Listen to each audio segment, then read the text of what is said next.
আসসালামু আলাইকুম বিসমিল্লাহির রহমানির রহিম। প্রিয় ভিউয়ার্স, আপনাদের মাঝে একটি টেকনো ke6 এর water damage no light no graphics রিপেয়ারটা ভিডিও নিয়ে আসলাম। এটাতে দেখতে পাচ্ছেন এই টেকনো ফোনটা পানিতে পড়ার ফলে এটা এলসিডি এবং লাইট এবং গ্রাফিক্সের সমস্যা ছিল। এটার সমস্যাটা হয়তো ক্লিয়ার দেখা যাবে না, তা একটু দেখানোর চেষ্টা করি।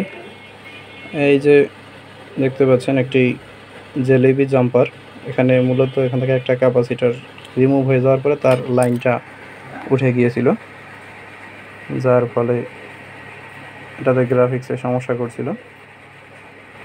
আর লাইট সেকশনে ওয়াটার ড্যামেজ ছিল, সেখানে ওয়াশ করার ফলে কাজটা হয়। আর এই ছিল গ্রাফিক্সের কারণ। ঠিক আছে, তো ভিডিওটা আপনাদের মাঝে নিয়ে আসলাম কাজ শেষ হওয়ার পরে, কারণ ব্যস্ত থাকার কারণে কাজটা করার ফলে ভিডিওটা করার সুযোগ হয়নি, সেই জন্য কাজটি দেখাতে পারলাম না। এই দেখতে পাচ্ছেন ডিসপ্লেটা চলে এসেছে। সবাই ভালো থাকবেন, লকডাউন মানবেন। আসসালামু আলাইকুম।